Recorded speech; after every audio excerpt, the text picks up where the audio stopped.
Mr. J. Park is in Atlanta with me, and of course myself here in the Alpharetta, northern part of Atlanta. Um, Everybody hear me okay? Can you hear me all right there, Mr. J?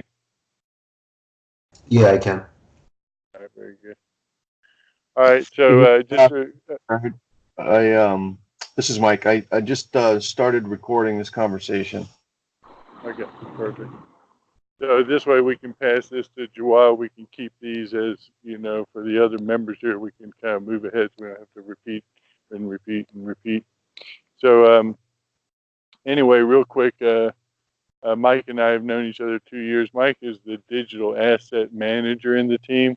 He's a guy who has all the skills as far as transferring cryptocurrencies back and forth, exchanges, all the different coins and what they do, the competition out on the market. EOS itself is pretty complex with staking, CPU, bandwidth, RAM, and a lot's going on with that. They just released the new EOS.io 2.0 a couple of weeks ago, so there's a lot of stuff that's going on as far as them working that situation out. And it's actually 6 times faster than the last one, but it's got ramifications. But he's well up on that.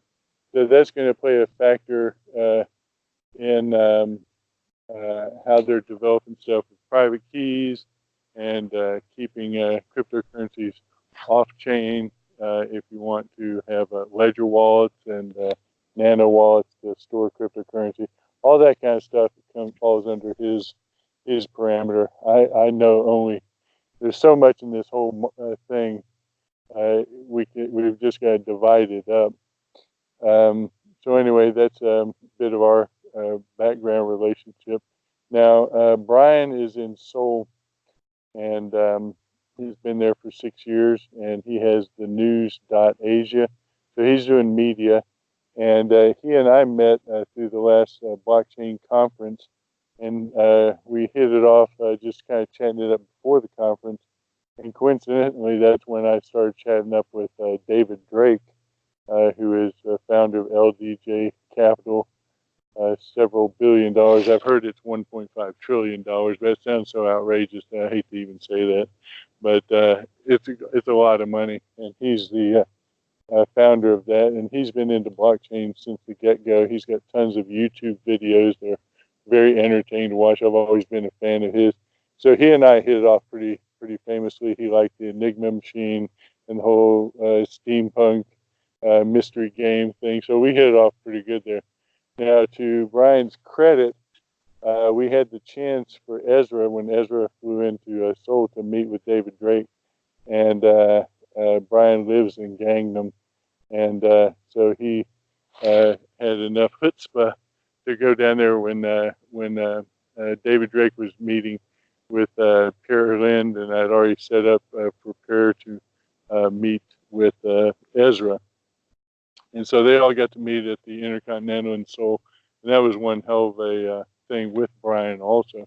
So that's a real feather in the cap to meet somebody like that, to have that stature, and building relationships. That's a big part of what we're doing, is trying to build relationships with these people, whether or not it comes into play right now or in the future. It just, it's a great thing. So anyway, the other factor is, everybody hear me all right? Yeah, I Yep. can hear you fine. Okay. The other big factor that's playing in here is that we've always followed hashed.com, the hash mark HASHED, and Simon Kim, who heads that up. Now, Simon Kim has been interconnected with EOS from the get go. And also, he's the big success story right there in Seoul.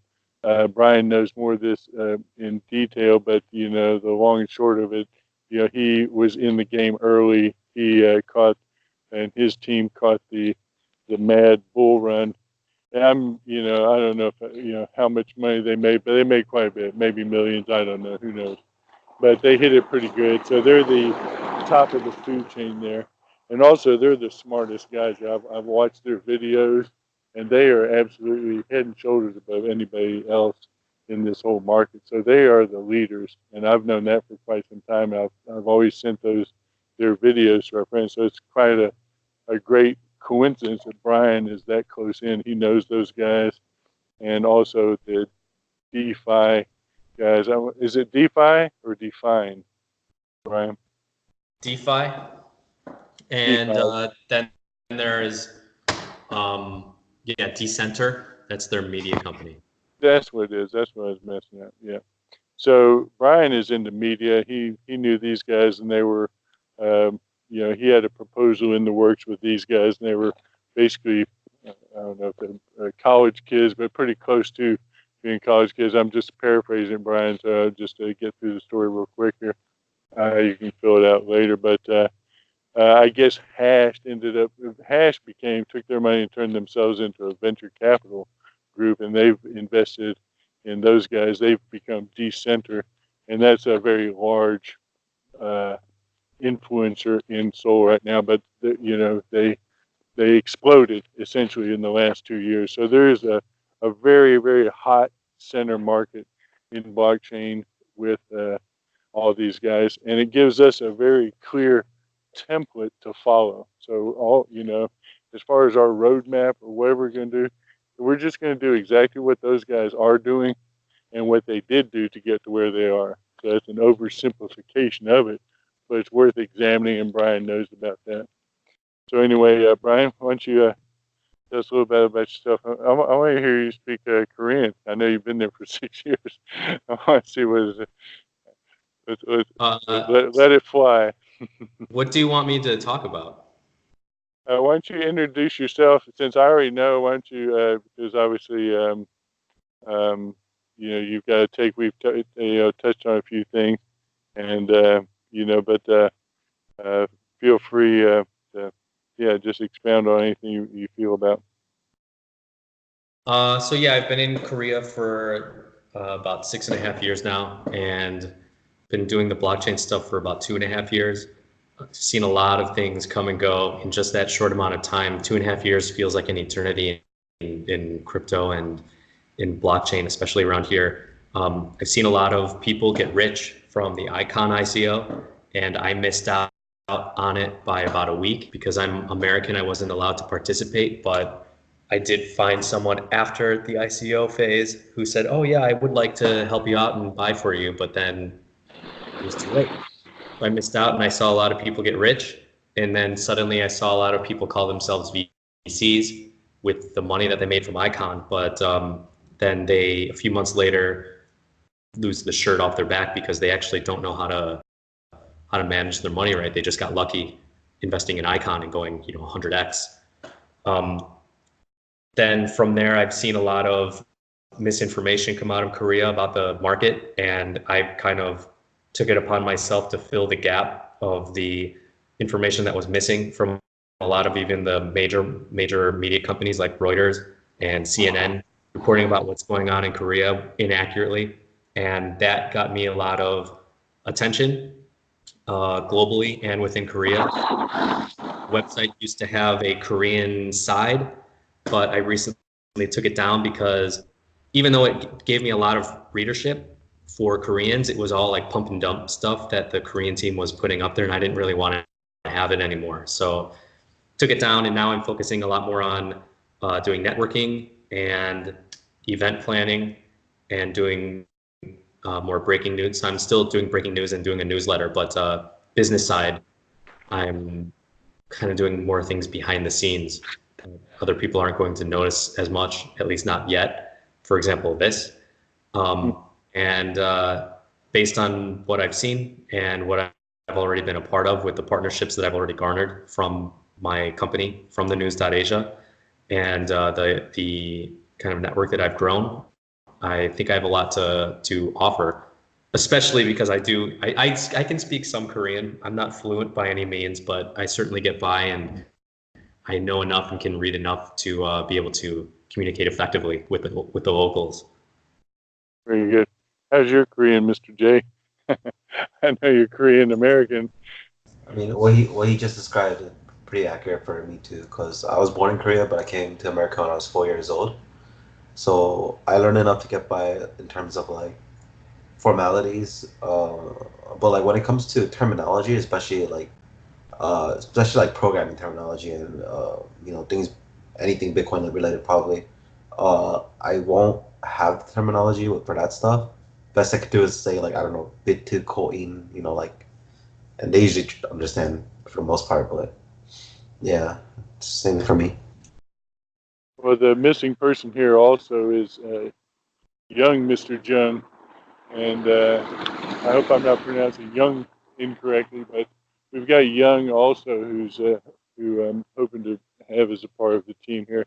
Now, the way I see it, and I was telling Mike as far as a strategy goes, and where I actually kind of entered into learning about blockchain and so forth. My sister works for a company called Splunk, and she's been high up. That company has become a multi-billion-dollar company. I've met the founder. He's since cashed out, so hundreds of millions of dollars, and he's kind of a coder hippie kind of guy. So he and I hit it off. So I kind of studied his path, and part of the thing that stuck out to me is that what they did, he worked with but he's a coder anyway, and he worked with a couple of his guys. But the thing they did is they had their idea, but they loosely approached it, getting closer to what it is that people needed.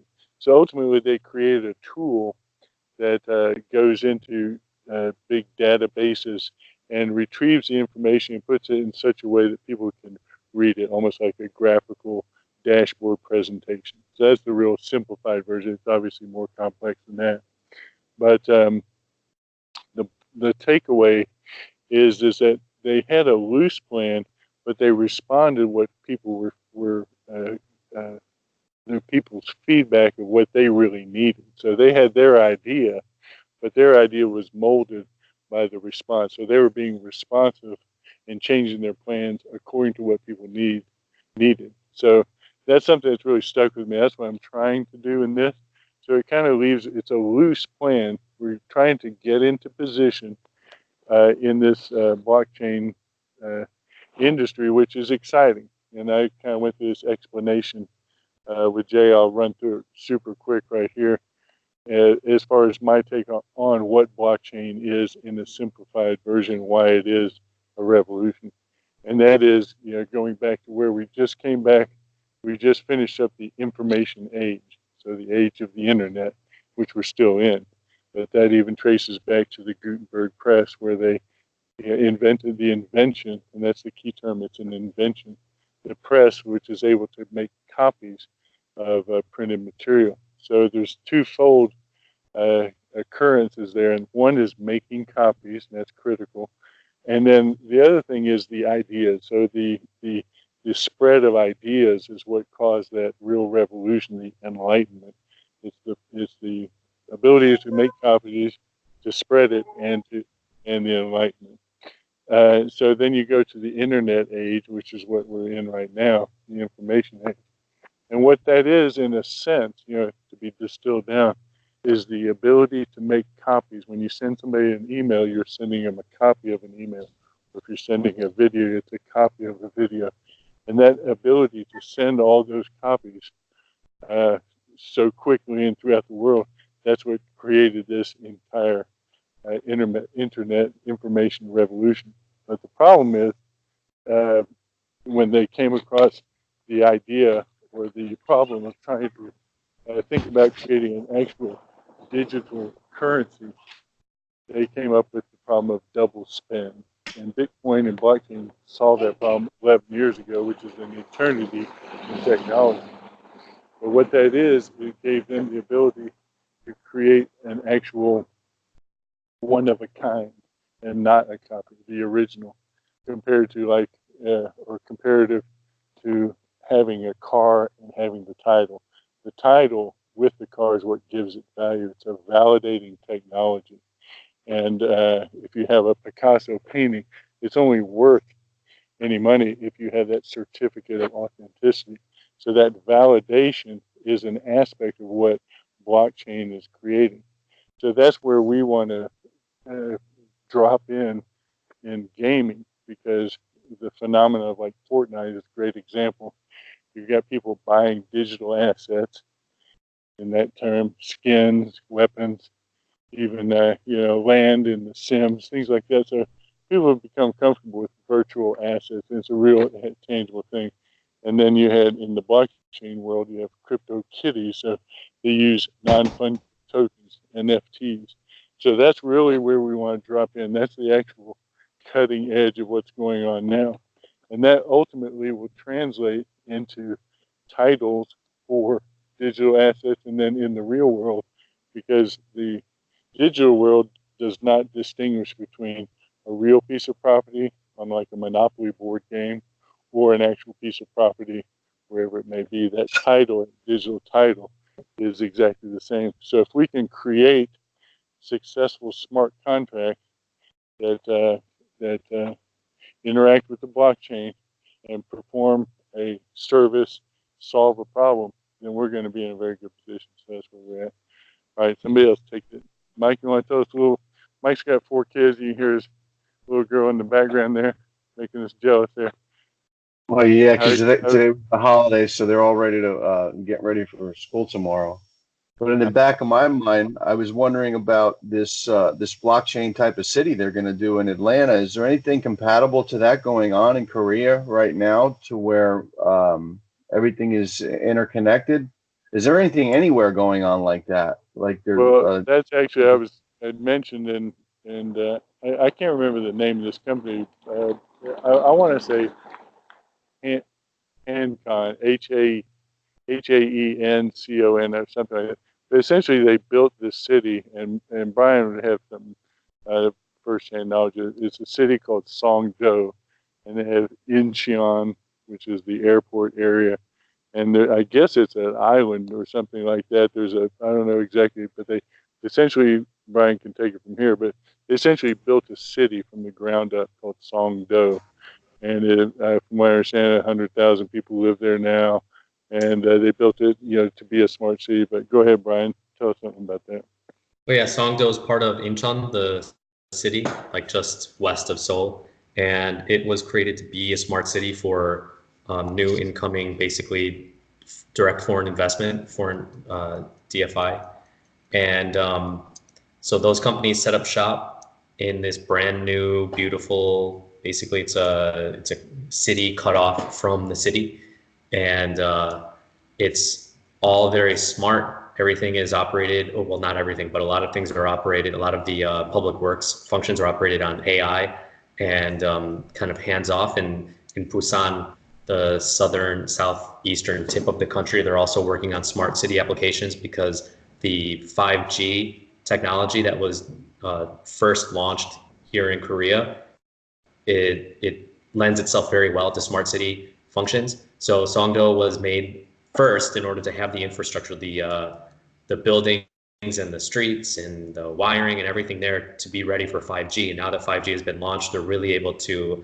test the waters and see how far they can go with it, with smart city applications. And then of course that includes blockchain, with Internet of Things and using AI. It's going to be pretty exciting what happens here in the next few years in terms of that stuff. The Songdo International Business District, that's the correct one, right? That's right. Yeah. Very nice. Everything's all interconnected and working together. We're seeing this whole transition happening, right? I'm sure much more faster in the East where you guys are at. It's a little bit more slower of a motion happening here in the West. Well, that's what they want to do with this augury square. And augury, I had to look it up, means like a premonition of things to come. Augury, and so they've actually that's where I came across this article, because they had signed a MOU, a memorandum of understanding, with this company and the company from South Korea is the same company who did there's a connection. I can't say it's exactly the same, but it's the Haeseon. I'll look it up again. It's on that. It's actually on that article I put on the Telegram channel there. But and then Dream Tech and that one guy is on there. It talks about them, but essentially they're doing. That's what they're planning on, is doing a 30-acre mixed use, meaning shops, residents, cafes, blah blah blah. So at that point, I got in touch with Jay Kim. Now he's the president, and Suresh is the CEO. And we hit it off on the conversation. So we had met for coffee, and I made a real nice presentation to both of those guys. And so they're very excited about it. Now, before that meeting, I had this idea we'd pretty much developed, and that I'm following this path, like I said, from the Splunk, strategy of finding out news and then responding to it and changing to Sorry to cut you off here. I've got to get going to this other meeting. So it was good meeting you guys. We'll be in touch. We covered enough. All right, nice to meet you. So, and everybody, talk to you guys later. all right, talk to you later. Bye-bye. Bye. All right. Well, that's great. You get to meet Brian there. So he's hands on there. So anyway, that pretty much covers it right there. That was the only purpose of the meeting, is everybody get a little hands on, and it'll make it easier next time. Any research you can do on Busan. Also, Busan is created as a blockchain regulation free zone. And then what I'm feeling is Jeju,